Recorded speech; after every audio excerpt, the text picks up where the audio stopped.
They've taken Elizabeth. Welcome aboard the Black Pearl. We must save her.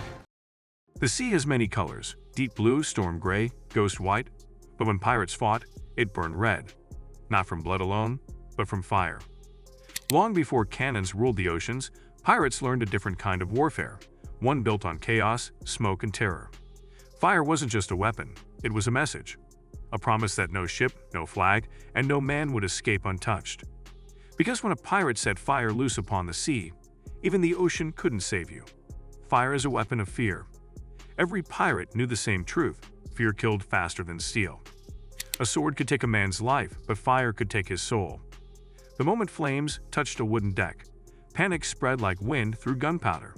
Crews forgot their orders. Cannons stopped firing. Men jumped overboard, trading certain death for a chance at drowning. That's why pirates loved fire. It made kings tremble, sailors pray, and enemies surrender before the first shot was fired. To them, it wasn't destruction. It was art. Greek fire, the unholy inheritance. The deadliest flame on the sea wasn't born from pirates. It came from the Byzantines. They called it Greek fire. A liquid flame that burned even on water, made from a recipe so secret it died with its creators. But centuries later, whispers of it reached the Caribbean. Pirates, obsessed with legends of fire ships, tried to recreate it. They mixed sulfur, pitch, oil, and rum. Anything that would stick, burn, and spread. They poured it into jars, sealed them with wax, and hurled them across decks with slings or catapults. The result? Ships that became floating infernos within seconds. Some said Blackbeard himself used such weapons, throwing flaming tar pots before boarding enemy vessels, letting the smoke blind defenders while his men stormed the decks. To the victims, it looked like the devil himself had come for them. The fire ships, floating hell. When a pirate couldn't win by strength, he won by madness. And nothing was more insane or effective than the fire ship. A fire ship was a vessel loaded with tar, rum, gunpowder, and oil. Once lit, it became a burning missile, aimed straight at the enemy fleet. The crew set the fuses, steered it toward the target, and leaped into the sea before it exploded. It wasn't about survival. It was about sacrifice, turning death itself into a weapon. When those flaming hulks drifted into harbors, entire fleets scattered.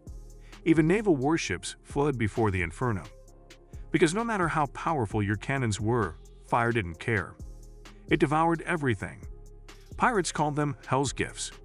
And when they used them, the night sky burned bright enough to turn the sea into glass. Rum bombs and devil's barrels. Rum was life aboard a pirate ship, but also death. When powder was scarce or cannons too few, pirates used what they had: bottles, barrels, and rage. They filled rum kegs with oil, pitch, nails, and bits of metal, homemade bombs that burst into flames upon impact. Some crews called them devil's barrels. They were rolled down decks, tossed into boats, or dropped onto boarding enemies. The explosion didn't always kill, but it blinded, burned, and terrified. And that was enough. Witnesses wrote of pirate attacks where the night exploded with fireballs, entire decks covered in molten tar, men running ablaze, the smell of burning flesh mixed with salt and smoke. To those who survived, it wasn't war. It was Judgment Day. The burning blades. Some pirate captains took fire to the personal level. They soaked their cutlasses in oil, lit them before battle, and charged through the smoke like demons from another world. The flames wouldn't last long, only seconds, but the image burned into the minds of their enemies forever. Others tipped bullets in wax and tar before firing them, turning each shot into a tiny blaze. Every spark became a symbol. The sea belonged not to kings or empires, but to chaos itself. They called such warriors hellcutters, men who carried the fire within them. And in the legend-filled taverns of Nassau, their stories were told in whispers, because even pirates feared men who worshipped flame. The Curse of the Burning Gold. There was one story that few dared repeat aloud, a tale of a pirate who cursed his treasure with fire. According to legend, Captain Roan Maddock's ship, the Seraphine, was trapped in a storm after a mutiny. Rather than let his betrayers have his gold, Maddock doused the entire hold in oil, struck a match, and burned everything, ship, crew, and fortune, into the sea. For years afterward, sailors claimed to see burning gold under the waves, glowing faintly, calling out to any ship that passed near. Many went searching. None returned. And so the legend of the Fire King's gold spread, a reminder that even in death, pirates kept their flames alive. The science of terror. What made these weapons so effective wasn't just the destruction. It was the theater. Pirates knew how to turn chaos into performance. They timed their attacks at dusk or during fog, when visibility was low. The first sign of their presence wasn't cannon fire, it was the glow. Imagine a merchant crew seeing a fiery silhouette emerging through the mist, a black flag waving, torches blazing, the sea itself reflecting red. Before a single shot was fired, half the men would have already surrendered. That's how pirates ruled, not through brute force, but through spectacle. Through fear so deep that even the ocean seemed to catch fire at their approach.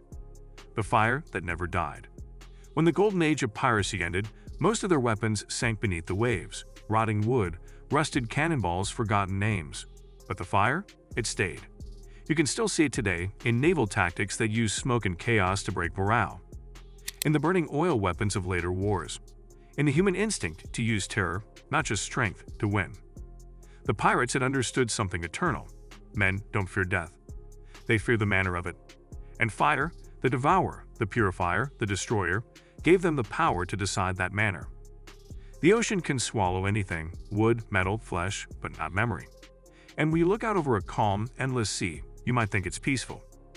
But somewhere beneath, in the black water where no light reaches, lies the echo of burning ships, and the ghosts of men who made the sea itself burn. Ashes and ghosts. When the flames went out, the silence was worse than the battle. A pirate ship after fire was a vision from hell, timbers still hissing, sails in cinders, water black with oil and blood. Men coughed smoke, their skin blistered, eyes red from the sting of fire and salt. And yet, they smiled. Because for pirates, survival after fire meant rebirth. They'd passed through judgment and lived. Some carved symbols into the scorched wood, marks of victory, or perhaps warning. Others scooped handfuls of ash and smeared it on their faces, claiming the fire had made them invincible. They didn't fear the ocean anymore. They had already faced something far worse, their own creation. The forgotten alchemists of the sea. Not every pirate captain was just a thief. Some were chemists, blacksmiths, and inventors, alchemists of death. They experimented with fire oils, quicklime, and mixtures of resin and brimstone. A few even carried notebooks filled with sketches and formulas, written in cipher so no one could steal their secrets. When these men died, their ships were often set ablaze intentionally, their formulas burning with them.